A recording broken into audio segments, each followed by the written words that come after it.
जय हिंद मेरे प्यारे विद्यार्थियों, मैं भोला मिश्रा फिजिक्स क्लासेस डुबराऊं। आप सभी को मेरे यूट्यूब चैनल में स्वागत है।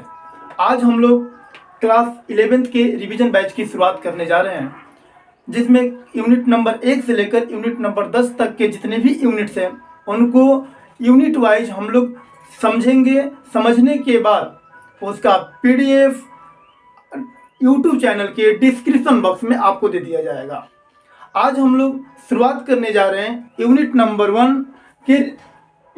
1 मात्रक एवं मापन, जिसमें मात्रक एवं मापन में विधिवत तरीके से हम लोग समझेंगे।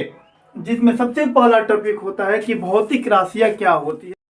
भौतिक राशि के बारे में आज हम लोग समझेंगे।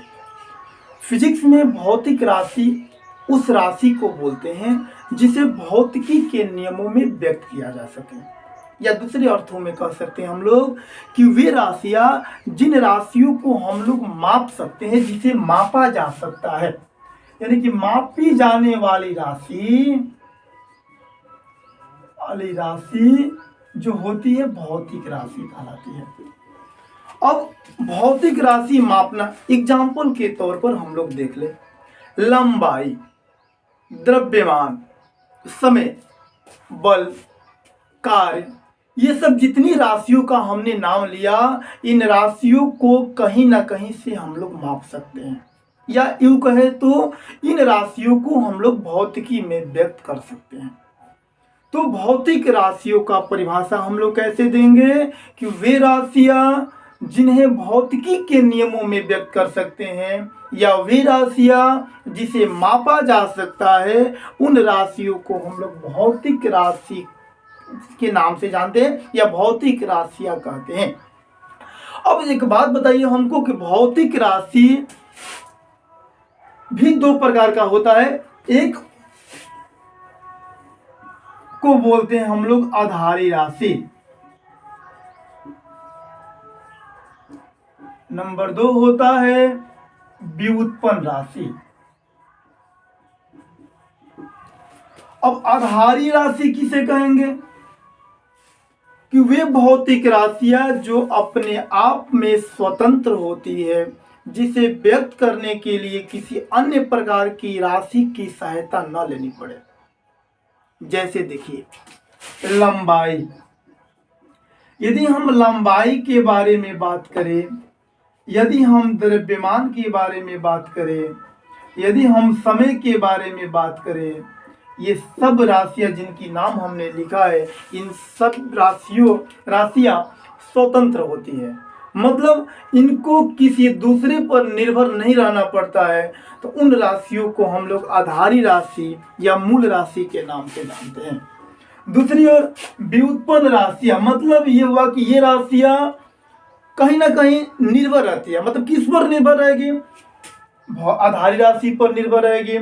मतलब वे राशियां या वे भौतिक राशियां जिनको व्यक्त करने के लिए हमको आधारी राशि या मूल राशि की सहायता लेनी पड़ती है, उन राशियों को हम लोग व्युत्पन्न राशि के नाम से जानते हैं। जैसे चाल इक्वल टू क्या होता है? दूरी बटा में समय। दूरी भी हमारी लंबाई हो गई, ये हो गया समय, यानी कि लंबाई बटा समय। अब देखिए लंबाई हो गया और समय हो गया, कहीं ना कहीं आधारी राशि से ही ली गई है। यानी जिन राशियों को व्यक्त करने के लिए आधारी राशि की सहायता लेनी पड़ती है, उन राशियों को हम लोग व्युत्पन्न राशि के नाम से जानते हैं। मतलब समझ लीजिए कि फिजिक्स के यूनिट नंबर 1 में मात्रक एवं मापन में सबसे पहला टॉपिक हम लोग का होता है भौतिक राशियां। भौतिक राशियों को डिफाइन कैसे करेंगे कि वे राशियां जिन्हें भौतिकी के नियमों में व्यक्त किया जा सके या जिसे मापा जा सकता है, उन राशियों को हम लोग भौतिक राशियां या भौतिक राशि कहते हैं। मापी जाने, और जैसे हमने बताया अभी एग्जाम्पल के तौर पर कि लंबाई हो गया, द्रव्यमान हो गया, समय हो गया, कार्य हो गया, बल हो गया, संवेग हो गया, आवेग हो गया, बहुत सारी ऐसी राशियां हैं जिसको मापा जा सकता है। उन राशियों को हम लोग बोलते हैं भौतिक राशियां। अब भौतिक राशियों का जो प्रकार होता है वो दो तरह से होता है। दो प्रकार क्या होता है, एक को बोलते हैं आधारी या मूल राशि, मतलब वैसी राशि जिनको व्यक्त करने के लिए किसी की सहायता न लेनी पड़ती हो, अर्थात जो राशियां अपने आप में स्वतंत्र होती है, उन राशियों को हम लोग बोलते हैं आधारी राशि। व्युत्पन्न राशि का मतलब ये हुआ कि वैसी राशियां जो आधारी राशि पर निर्भर होती है, अर्थात जिनको व्यक्त करने के लिए आधारी राशि की सहायता लेनी पड़ती है, उन राशि को हम लोग व्युत्पन्न राशि बोलते हैं। अब क्या हुआ कि आधारी राशियों की जो संख्या होती है वो 7 होती है। नंबर 1 लंबाई, नंबर 2 द्रव्यमान, नंबर 3 समय, नंबर 4 विद्युत धारा, नंबर 5 ताप, नंबर 6 ज्योति तीव्रता, नंबर 6 ज्योति तीव्रता, और नंबर 7 हो गया आपका पदार्थ का परिमाण।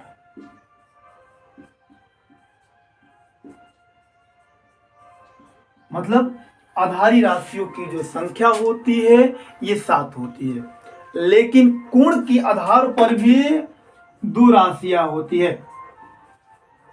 कोण के आधार पर भी 2 राशियां होती है। कौन कौन? एक होता है समतल कोण और दूसरा होता है ठोस या घन कोण।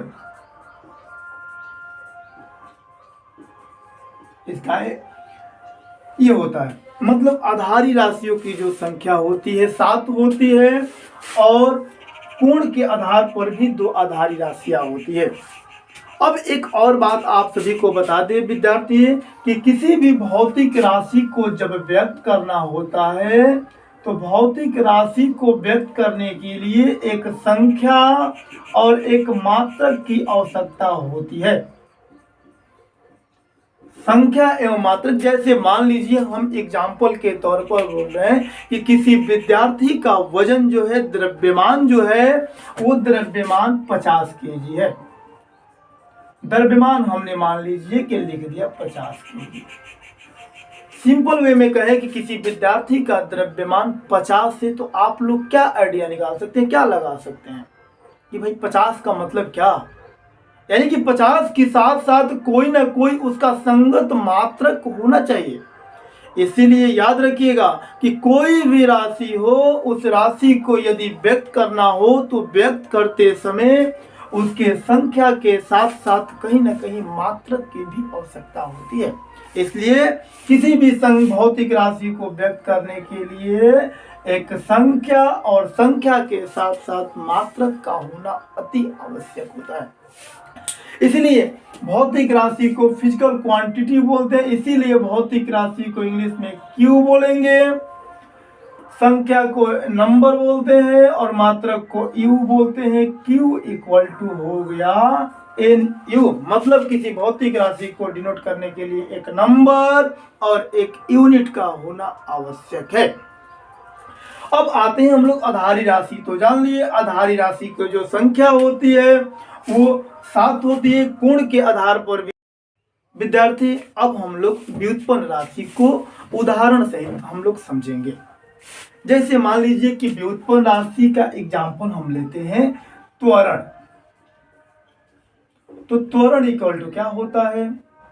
वेग में परिवर्तन की दर, मतलब वेग बटा में समय।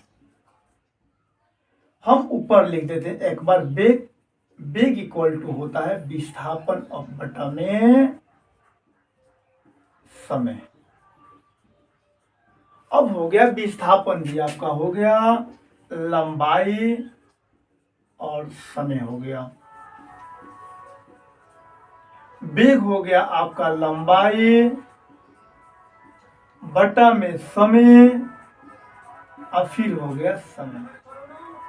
तो मल्टीप्लाई कीजिएगा तो लंबाई बटा में समय का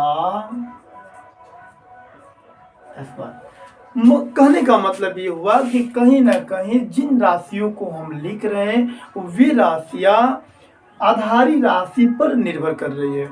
यानी कि व्युत्पन्न राशि वे राशियां होती है जिन्हें व्यक्त करने के लिए आधारी राशि की सहायता लेनी पड़ती है। उन राशियों को हम लोग बोलते हैं व्युत्पन्न राशियां। एक और एग्जाम्पल हम लोग देख लेते हैं। बल इक्वल टू होता है द्रव्यमान गुणे त्वरण। द्रव्यमान आपका हो गया, त्वरण हो गया। त्वरण के लिए लिख सकते हैं हम लोग लंबाई बटा समय, मतलब द्रव्यमान इंटू लंबाई बटा में समय का स्क्वायर। यानी देख लीजिए बल को भी यदि हम लिखना चाहे तो द्रव्यमान लंबाई एवं समय आ गया, जो कि आधारी राशि की सहायता से ही इसको भी निरूपित किया गया है। अब आगे बढ़ते हैं हम लोग मात्रक पर। तो मात्रक क्या होता है? तो मात्रक, एक बात बताइए, अभी हम कुछ देर पहले हमने एक एग्जाम्पल लिया था कि किसी विद्यार्थी का वजन जो है 50 केजी है। तो केजी क्या बताया कि भाई द्रव्यमान कितना केजी है, तो 50 केजी है। देखिए जैसे अभी हम लिखिए कि द्रव्यमान कितना है, 50 केजी। अब देखिए ये द्रव्यमान हो गया आपका भौतिक राशि,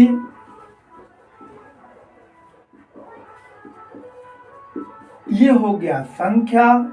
इस संख्या के साथ जो लगा हुआ है उसी को तो हम लोग मात्रक बोलते हैं। यानी किसी भौतिक राशि को व्यक्त करने के लिए उसके संख्या के साथ जिस मानक का व्यवहार किया जाता है वही मानक उसका मात्रक कहलाता है। जैसे और एग्जांपल हम लोग लिखते हैं, किसी वस्तु पर आप बल लगाइए 20 न्यूटन, तो ये जो 20 के साथ n न्यूटन लगा हुआ है, ये न्यूटन उस भौतिक राशि के मात्रक को शो करता है। यानी किसी भौतिक राशि को व्यक्त करने के लिए उसके संख्या के साथ साथ जिस मानक का हम लोग व्यवहार करते हैं उसी मानक को हम लोग मात्रक के नाम से जानते हैं। अब समय के अनुसार जो है पूरे वर्ल्ड में जो मात्रकों की पद्धतियां उपयोग की जाती थी वो बहुत सारी, मतलब 3 तरह की की जाती थी वास्तव में। जैसे हम लोग के आसपास देखेंगे तो हम लोग के सामने भोजपुरी लैंग्वेज हो गया, हिंदी लैंग्वेज हो गया, इंग्लिश लैंग्वेज हो गया, तो हम लोग के पास भी है। लेकिन उन लैंग्वेज में कहाँ कब किसको यूज करना है वो समय बताता है, भाई जहाँ जाने के बाद पता चलता है। तो मात्रकों की जो पद्धतियाँ होती है वो मात्रकों की पद्धतियाँ भी 3 तरह की होती है। मात्रकों की पद्धतियाँ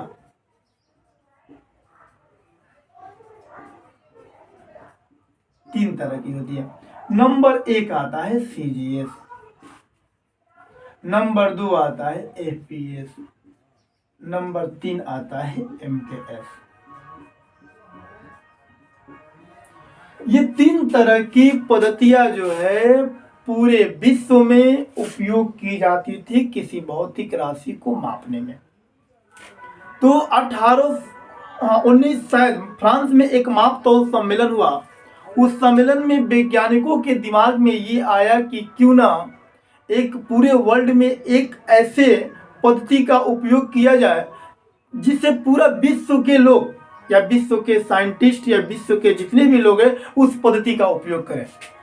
जिसमें सबसे पहला जो पद्धति है इसको बोलते हैं सेंटीमीटर ग्राम सेकेंड। इस पद्धति को फ्रांसीसी पद्धति के नाम से भी हम लोग जानते हैं। ये हो गया फुट, ये हो गया पाउंड, ये हो गया सेकेंड, ये हो गया आपका मीटर, किलोग्राम, सेकेंड। समझिए ये 3 तरह की पद्धतियां जो है पूरे वर्ल्ड में यूज की जाती थी। लेकिन जब वैज्ञानिकों का ये सम्मेलन हुआ, माप तौल संबंधित जब सम्मेलन हुआ, तो इस सम्मेलन में ये देखा गया कि पूरे वर्ल्ड में सबसे ज़्यादा जो है कौन सी पद्धति का उपयोग हो रहा है। तो ये पाया गया कि सबसे ज़्यादा जो उपयोग की जाने वाली पद्धति है वो पद्धति थी MKS पद्धति, और इसी पद्धति का नाम रख दिया गया SI पद्धति।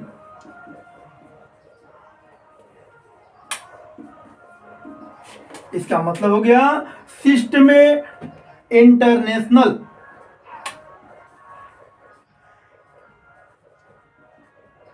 सिस्टम